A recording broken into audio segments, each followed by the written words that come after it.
and Sal Andorra. Puck Peters is quick on the pedals, but Martina Berta on the number 9 with the national champions jersey of Italy first through the puddles. Evie Richards is right alongside her, as is Anna Terpstra. Everything went well here in the start. Clean start from everyone, away safely up this climb to begin with. It goes up immediately.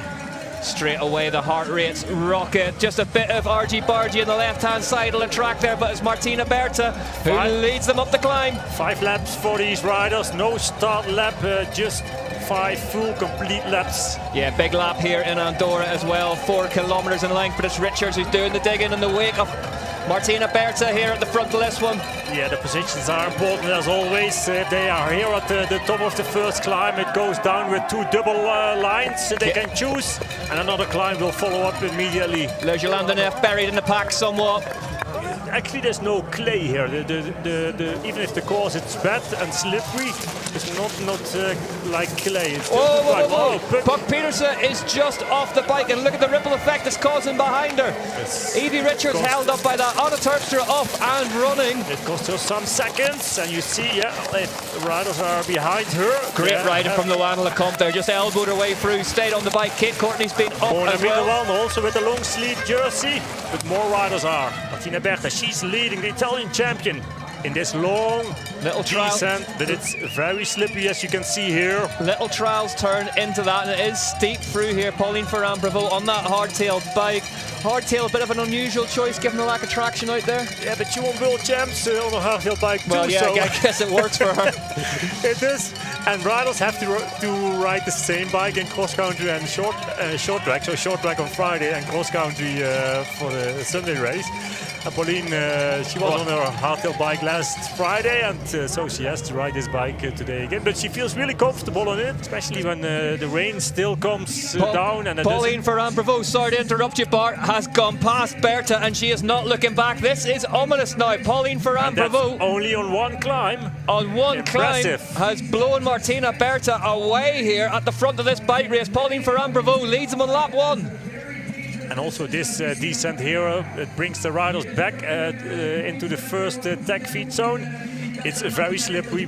I remember that from some years ago when we had rain here in Val Noord as well.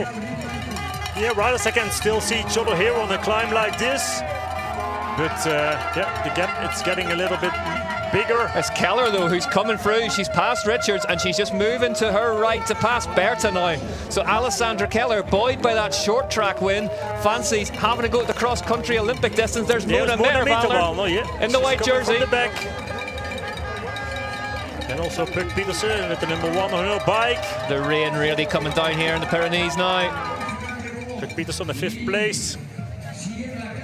Storms have moved around this place for the last 3 days, really, it seems like, and the track has done its best to absorb as much of the liquid as it could, but... And there's plenty of time. It's also important... Keller's gone past her. Alessandra Keller to the front of the race then here in Palarin Sal Andorra, and she goes past Pauline Ferrand-Prévot after an incredible ride back across the gap. She hits the pump track first, doubles into the berm, turns right. She was feeling strong, otherwise she wouldn't do that. Nope. I thought you were right. I thought we were going to see her just sit in behind Pauline Ferrand-Prévot, because let's face it, if you're going to follow anyone, a double UCI world champion is somebody to follow, but Keller feeling good today. Immediately overtook her. We saw that. Where was we saw it? Val di Sole Trentino. We saw a bit of that going on. Actually, back in the days, we had eyewear zones. You told me about this, yeah. Why not again? I'd just be into that throughout the day for myself on foot, never mind the bike, but there is Mona Mitterwalder chasing down the leading 2, so she's basically with them now. Very close. Struggling with the pace of Alessandra Keller at the moment. Yeah, I called into the small gap. I called into the Cannondale factory racing pits earlier on, just before the race, and they said they'd gone to a softer compound front tyre on Mona Mitterwalder's bike, but the normal faster rolling rear. I guess that's just to give her a bit more confidence in the corners and over the roots. Yeah, especially a softer compound gives you more grip on the rocks. Well, there is the gap. Alessandra Keller just getting a bit of information from the team bib there. Will that be the gap? Will she be managing who's behind her? Will she be thinking of that, or just the timing? Yeah, these things, yeah. Mitterwallner past Pauline Ferrand-Prévot. Sorry to interrupt you, Bart, but Mona Mitterwallner up to 179 beats per minute has moved herself into second place, and she's going. Yeah, she's going fast. Oh, panic stations for Pauline there. We were sort of beginning to think at the end of lap 1 that it might be the same. Yeah. Oh, Keller just gets bucked off the line in that rock garden, and that will allow Mona Mitterwallner to catch her. And that's what she does perfectly. Just needs to keep it calm here. Mitterwallner exit the woods with some good speed. Pauline Ferrand-Prévot, though, looking like she's being dropped by these two. Yeah, these little mistakes are easily made. Just the slightest of bobbles you saw. Just watch this, Bart. Talk us through this bit. Yeah, you see how slippy the roots are, how slippy the rocks are, and her front wheel slides over that root array. And then she lost her momentum, her grip. It's a tricky sprint finish, isn't it, as well? It's short now, uphill actually. As well, uphill finish. as well, but yeah, in short track you could carry on a lot of speed to the finish line, but now you have that little bridge in front of the finish, and then it's just a very short part to the finish line. So different from the short track, a sunny day or a cold and rainy day like it is today. But of course, it feels so good if you have done such a high effort. There goes Mona Mitterwallner. Mona Mitterwallner motors past Alessandra Keller into the lead then at the end of lap 4. Yeah, this part, it goes up for such a long time. And Mitterwallner's looking strong here. Yeah. Oh, just bobbling slightly over to the right-hand side there, but it looked for all the world like she was about to try and gap Keller. But even now here, the bridge is done, and then we call it like the island here. This is because there's like an asphalt ring, like a roundabout around it. And this climb keeps on going. It's not that steep, but it keeps on going all the time. And here we go over the main road with the new There building. is the gap then. Mona Mitterwallner out onto the final lap, leading on the hunt for her first elite level UCI Mountain Bike World Cup win. Looking good at the front, the Austrian. She's looking strong out of the saddle, pushing hard here on the first climb of the last lap. And how difficult, Bart, is it to keep cool now and just tick off all the sections one by one? Yeah, keep cool, but also, yeah, it gives her a lot of morale leading the race here. She can take it a bit more precisely, more carefully in the descents, the slippery descents, and that's definitely what she will do. She wouldn't take too many risks. There's a little bit of time to play with. And she's two from the World Championships 2 weeks ago, Luana Lecomte behind her. And behind her then Evie Richards. So that group, they're still somewhat together, they're strung out a bit. Whoa, a little bit of a slide from Martina Berta in the back. Yep. Her rear wheel slides away in that last corner. Drifting her way on to the start-finish straight. Martina Berta, there is Pauline Ferrand-Prévot.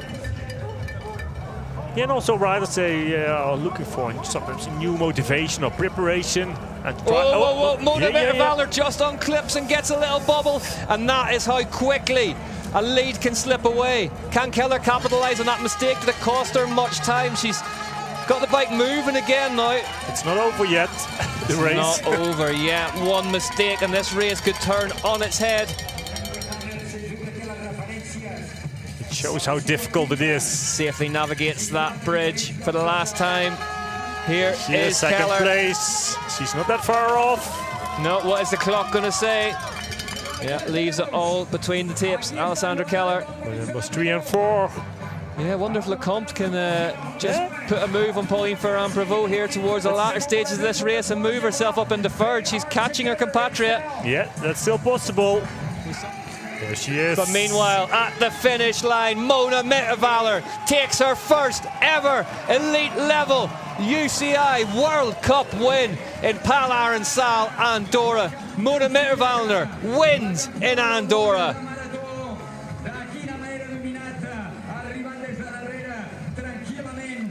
And the exhaustion and the emotion pours out of the Austrian.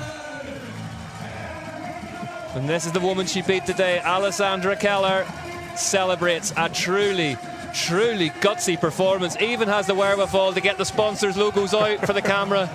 A clean jersey. Yeah, clean. Maybe that was her plan all along, yeah, with the gilet. Great performance. Yeah, superbly tough performance. Oh, so much emotions.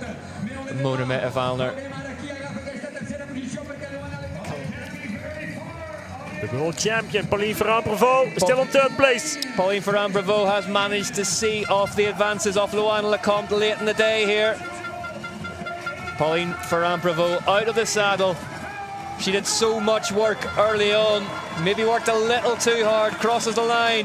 Third place today, Lou, and plenty of points. Luana Lecomte is fourth, and behind her, Evie Richards. These top five, Bart, have been the class of the field really this season. Yeah, not that much in Peterson. between these riders. The number 3, 4 and 5, you see only a few seconds. So it's Mitterwallner from Keller, Ferrand-Prévot. Luana Lecomte was fourth, Evie Richards was fifth. Martina Berta, then the series leader, Puck Petersen, Anna Terpstra, Sevilla Blanc, and Kate Courtney rounds out the top 10. And Jenny Risvage, Rebecca Henderson, Yolanda Neff, Nicole Kohler, Gwendolyn Gibson, Caroline Boye, Lyra Steger, Anna Tauber, and Linda Indergrand in 19th. 20th went to Malena Degen, Yannicka Loiv, Heiberlin, Forcini, Benz, Lille, Jackson Giroux, and Zena Fry was 28th.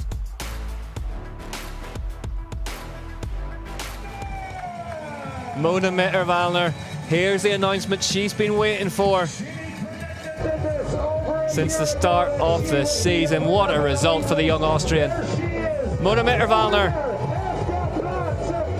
wins in Pal Aron Sal Andorra.